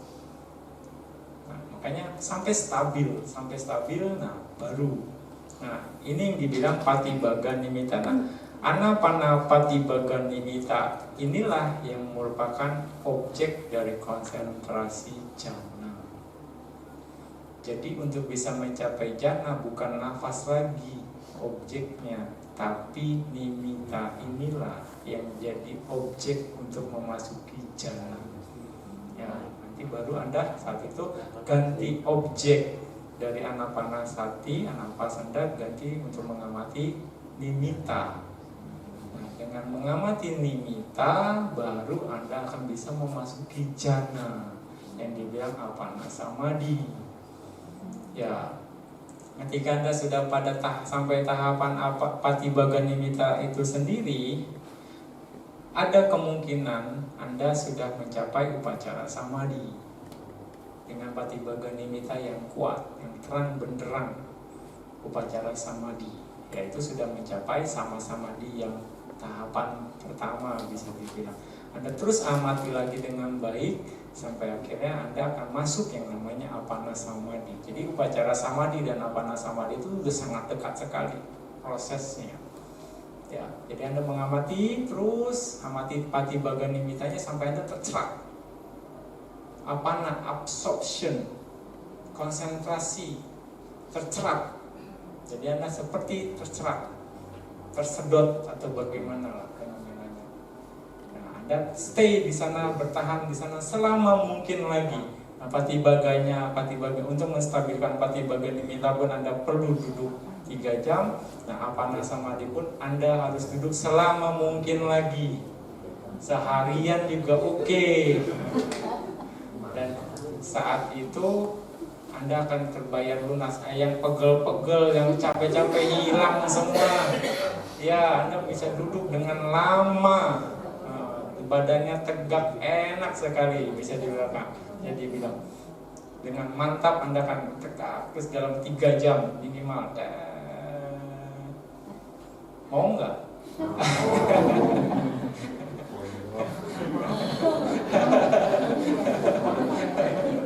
Ya, seru ya, diomongin aja seru kelihatannya ya.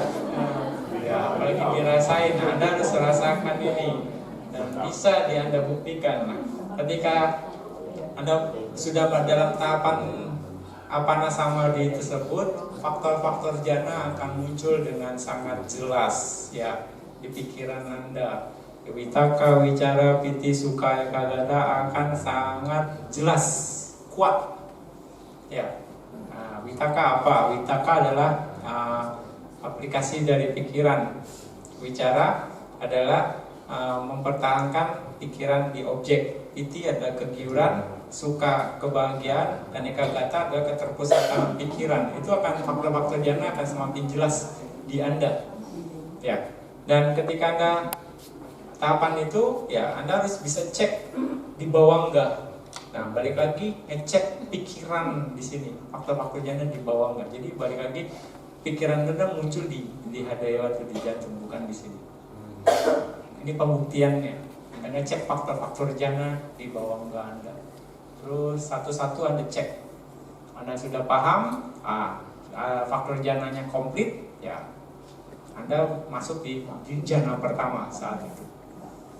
Di jhana pertama. Lalu berikutnya Anda harus melatih namanya kemahiran, wasi, 5 wasi. Ketika Anda sudah stabil jhananya, di dalam jhananya stabil, Anda melatih namanya wasi, kemahiran. Yang pertama, kemahiran masuk jhana kapanpun Anda mau. Ya, Anda lagi berdiri mau masuk jhana bisa, Anda lagi ngobrol masuk jhana bisa, lagi makan masuk jhana bisa, lagi tidur, lagi duduk, lagi jalan kemanapun Anda masuk jhana, Anda mau bisa masuk jhana dalam posisi apapun. Itu yang dibilang kemahiran yang pertama, wasi.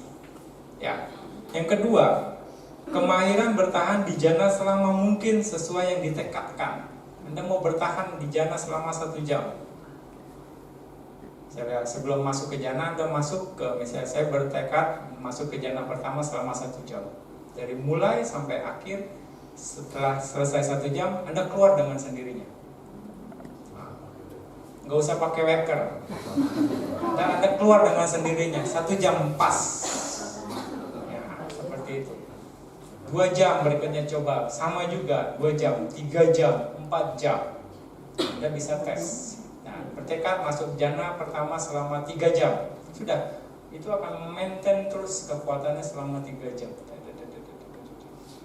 Begitu udah mau 3 jam, selesai, tiba-tiba keluar dengan sendirinya, lihat, oh 3 jam. Pas.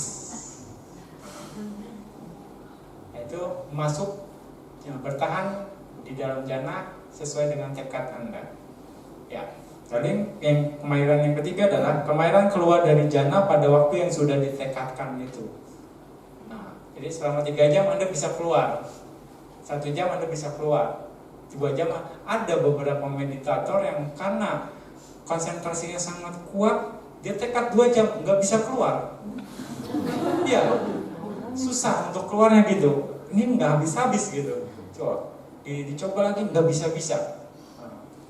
Karena saking dalamnya, berarti untuk kemahiran ini dia gagal. Dia harus ulang lagi, dia harus coba lagi gitu. Sampai pas, ya selisih 5 menit oke. Kurang atau lebih dari 5 menit masih oke. Masih ada batas toleransi. 10 menit harus ulang.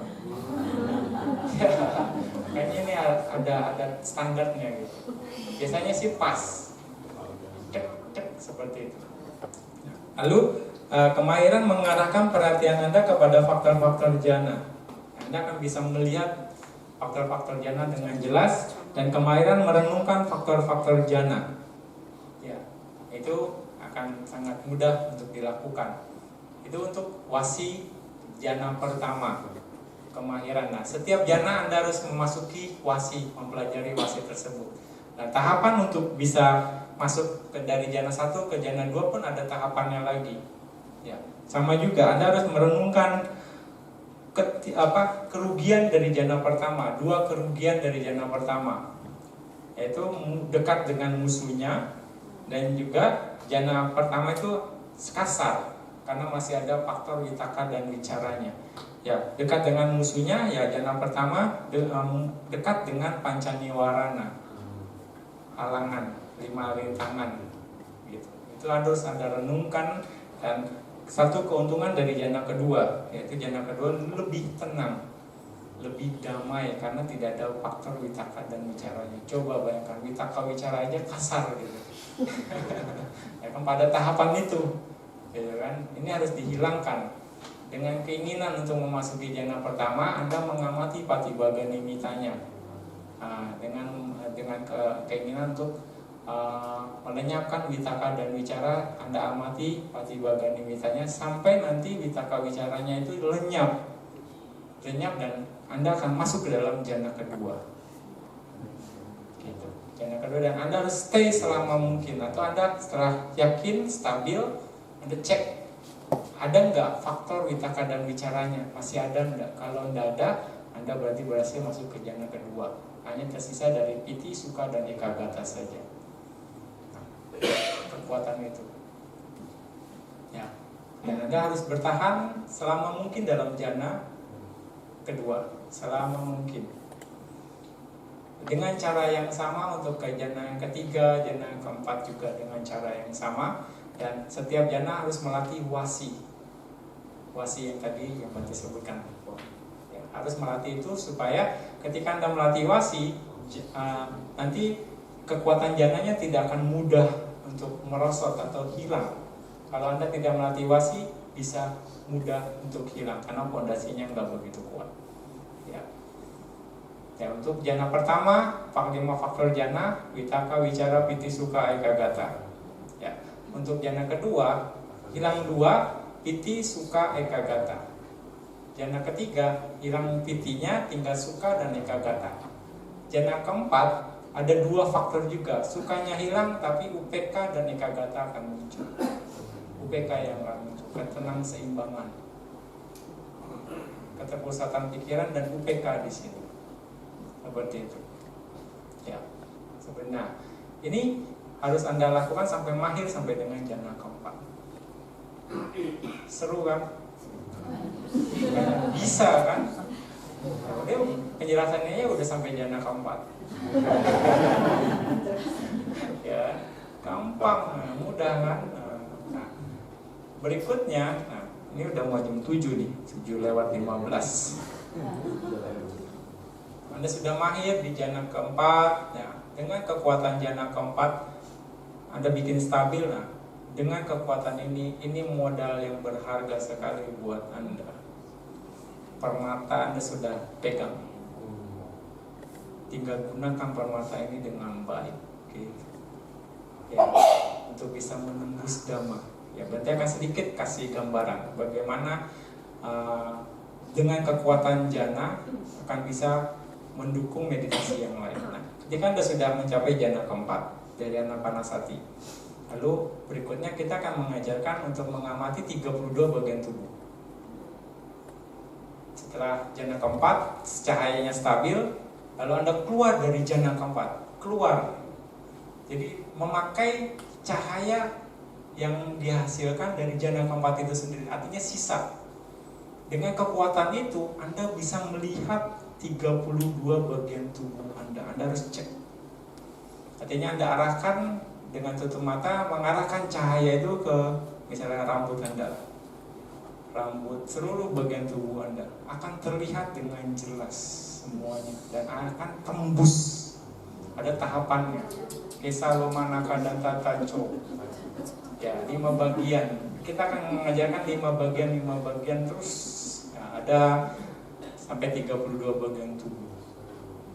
Ya, terus Anda amati sampai Anda akhirnya lihat tengkorak Anda, lihat otak Anda, lihat jantung Anda, lihat paru-paru Anda, tembus pandang semua transparan. Transparan, saat itu Anda mengamati 32 bagian dengan cahaya itu. Dengan cahaya tersebut Anda melihat bentuknya bagaimana, warnanya bagaimana. Ya, dilihat lagi, terus dilihat, tembus pandang seperti X-ray. Jadi nggak perlu ke dokter, nggak perlu ronsen, mahal. Ya, terus itu Anda amati, akhirnya Anda bisa paham 32 bagian tubuh Anda. Terus, nah, mulai itu internal. Lalu Anda lihat lagi teman yang misalnya meditator di depan Anda lihat internal, eksternal. Dengan cara yang sama Anda melihat tembus pandang. Lihat misalnya teman meditator di depan Anda, terlihat pun tembus pandang juga. 32 bagian tubuhnya kelihatan. Internal, eksternal. Internal, maksudnya ini yang di sebelah kanan kiri, kelihatan juga tembus pandang. Terus internal lagi, eksternal, kanan, kiri, belakang. Terus semakin diperkuat konsentrasi ini dengan cahaya konsentrasi. Dengan cahaya terus internal, eksternal, sampai akhirnya meditator sebelahnya sampai Anda bisa lihat satu ruangan ini semua hanya 32 bagian tubuh saja dengan bersamaan. Nah, jadi kelihatan semuanya, transparan semuanya, 32 bagian tubuh waktu Anda meditasi. Jadi nggak ada yang namanya kalau kita nggak ada wija, nggak ada apa, kalau nggak ada cumanya, melihatnya di 32 bagian tubuh saja saat itu. Nggak ada yang anak, nggak ada yang istri Anda, nggak ada saat itu. Hanya 32 bagian tubuh saja. Nggak ada cewek, nggak ada cowok, nggak ada yang cantik, nggak ada yang jelek gitu. Semuanya nggak yang ganteng. Katanya cuma 32 bagian tubuh semua. Saat persepsi Anda hanya 32 bagian tubuh saja. Dan terus Anda lebarkan kekuatan itu dari ruangan ini. Anda satu gedung welcome ini yang Anda lihat hanya 32 bagian tubuh. Ini kan lantai 4, satu lantai. Lantai bawah, lantai 3, lantai 2, lantai 1 dengan cara yang sama. Anda lebarkan kekuatan konsentrasinya, cahayanya terus Anda hanya melihat 32 bagian tubuh saja. Sampai Anda ngeliat kucing juga cuma 32 bagian. Terus ya, satu komplek ini, satu depo bangunan sama depo bangunan, satu komplek ini terus perluas lagi kekuatannya. Bertahap, satu kampung, satu kecamatan, satu kabupaten, satu kota, satu provinsi, satu pulau Jawa, satu Indonesia, sampai ke negara lain. Anda bisa mungkin tes saudara Anda di mana, coba cek di negara mana, cek semuanya yang melihat 32 bagian tubuh saja. Terus semua seluruh dunia akhirnya Anda hanya melihat 32 bagian tubuh saja. Nggak usah video call. Dia lagi ngapain, muncul nggak, terus bagaimana. Kekuatan itulah yang dibilang internal dan eksternal. Inilah kekuatan konsentrasi. Kekuatan konsentrasi yang diajarkan oleh Buddha, begitu berharganya. Makanya, nah ini akan membuktikan bagaimana dengan Anapanasati sebagai fondasi meningkatkan adanya faktor-faktor pencerahan Anda. Dengan Anda membuktikan sendiri, Anda sadar Anda semakin kuat kan terhadap Dhamma. Karena Anda membuktikan sendiri, sadar Anda semakin kuat. Semakin kuat sadar Anda akan semakin mau berlatih lagi, diri Anda akan semakin kuat. Dan terus hati Anda pun akan semakin kuat. Karena Anda terus melatihnya. Karena terus berusaha, ya pasti Anda mengamati objek Anda dengan baik. Sati Anda dengan menjadi kuat, samadhi Anda pun akan kuat. Karena sati adalah mengingat objek. Terus mengingat objek terus menerus akan membentuk konsentrasi kan. Karena terus konsentrasi Anda akan mengerti akhirnya, akan menembus akhirnya Anda, oh seperti ini, panya Anda berkembang, ya kan? Sada, wirya, sati, samadhi, panya akan terus tambah kuat. Nah inilah faktor-faktor pencerahan. Ya, dengan basic Anapanasati bisa menghasilkan buah yang besar dan manfaat yang besar untuk mencapai pencerahan. Seperti itu. Akhirnya Anda bisa mengamati, Anda bisa melihat dan membuktikan kebenaran. Ya, inilah tahapannya, terus bertahap. Yakin nggak Anda? Yakin kan? Ada caranya kan? Nah, ini baru sampai tahapan 32 bagian tubuh saja. Sampai tahapan kesucian mungkin nggak pulang nih.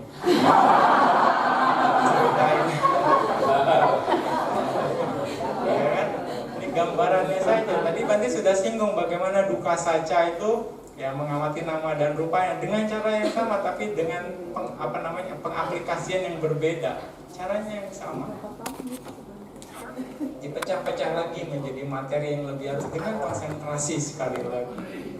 Nah, dengan situ Anda akan membuktikan hanya melihat 32 bagian tubuh, Anda tidak melihat namanya wanita, pria, suami, istri, anak. Yang Anda nggak akan melihat itu. Ya, jadi Anda membuktikan. Saat itu juga kemelekatan Anda akan mulai bergoyang. Karena Anda melihat sebagaimana adanya. Ya kan? Anda juga saat itu atta Anda juga akan mulai bergoyang. Karena Anda hanya melihat nggak ada pribadi di situ, hanya 32 bagian tubuh saja semuanya mulai bergoyang. Kemelekatan bergoyang, atta, persepsi terhadap diri juga nggak ada yang namanya A, nggak ada yang namanya B, semuanya hanya terdiri dari 32 bagian tubuh saja mulai bergoyang. Dengan atta bergoyang, ini bergoyang, sadar Anda semakin kuat. Tadi yang Bante sudah jelaskan. Di sini mulai terus sampai Anda mencapai tahapan-tahapan tertentu, semua akan bermain polanya dengan cara yang sama. Masing-masing ada yang melemahkan dan ada yang memperkuat. Itulah manfaat. Ya. Luar biasa kan? Hanya Anda harus semangat untuk berlatih terus gitu. Ya, bisa Anda lakukan. Sekali lagi, kalau Anda mengerti dengan baik cara melakukan meditasi, pasti Anda akan berhasil. Anda punya keyakinan ke sana. Ya, seperti itu. Ya, jadi sebelum Bante tutup, mungkin ya, rasanya Bante akan coba review lagi lah bagaimana. Jadi tujuan kita untuk latihan meditasi atau praktek jana ini, karena kita akan berhubungan dengan jana-jana ya. Sekali lagi, bukan untuk terlahir sebagai Brahma. Oke, pahami di sini. Tujuan kita bukan untuk terlahir sebagai Brahma, alam Brahma, tapi sebagai pondasi yang kuat untuk membantu, untuk mendukung praktek meditasi yang lebih tinggi, yaitu praktek vipassana.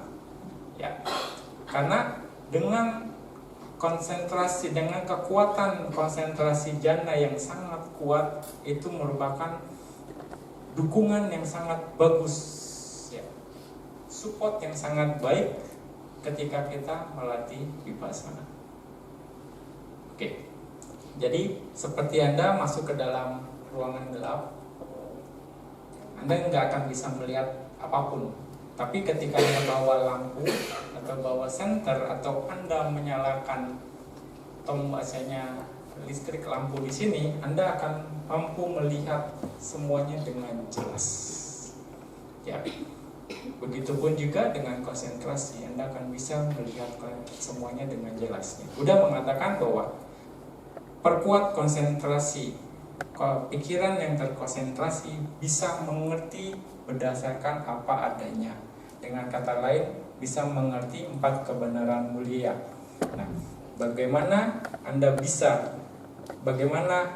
hal itu bisa? Karena pikiran yang terkonsentrasi atau pikiran dengan konsentrasi yang kuat dan bertenaga akan menghasilkan cahaya yang sangat kuat dan bertenaga, bahkan lebih kuat dari cahaya matahari. Nah, seperti itu. Ya, akan menghasilkan cahaya yang lebih kuat dari cahaya matahari. Berarti akan coba lagi mengingatkan bahwa apa yang dibilang dengan konsentrasi. Konsentrasi adalah keterpusatan pikiran pada satu objek. Jika latihan anapanasati atau perhatian penuh pada nafas, jadi Anda harus memiliki keterpusatan pikiran pada nafas masuk dan nafas keluar. Ya, jadi Anda harus mengarahkan pikiran Anda pada nafas masuk dan nafas keluar. Untuk memperkuat konsentrasi, Anda berusaha untuk memusatkan pikiran Anda pada satu objek, yaitu nafas masuk dan nafas keluar, terus menerus dalam jangka waktu yang lama. Itu cara untuk memperkuat konsentrasi. Dan yang terakhir adalah Anda harus menyadari nafas Anda dengan tenang dan secara alami. Ya, Anda harus mengamati nafas Anda dengan tenang dan secara alami. Ini penting sekali. Tenang, apapun kondisinya, Anda harus tenang mengamati nafas Anda dan secara alami, tidak dibuat-buat, tidak dikendalikan. Betul-betul jaga kondisi batin Anda supaya tetap tenang. Ya, dengan dukungan dari kekuatan cahaya yang kuat dan bertenaga itu, meditator bisa melihat apapun, semua fenomena dhamma dengan jelas sebagaimana adanya, dengan pengertian yang jelas, atau maka dengan pengertian yang jelas maka kebijaksanaannya akan matang. Dengan matangnya kebijaksanaan maka kemelekatannya akan berkurang, dan dengan kemelekatan yang berkurang maka kekotoran batin pun akan berkurang secara bertahap sampai Anda bisa sepenuhnya melenyapkan, menghilangkan semua kekotoran batin. Artinya saat itu Anda mencapai akhir dari penderitaan. Oke, ya, semoga Anda semua dengan matangnya kebijaksanaan yang didukung oleh konsentrasi yang kuat bisa mencapai akhir dari penderitaan. Sadhu, sadhu, sadhu.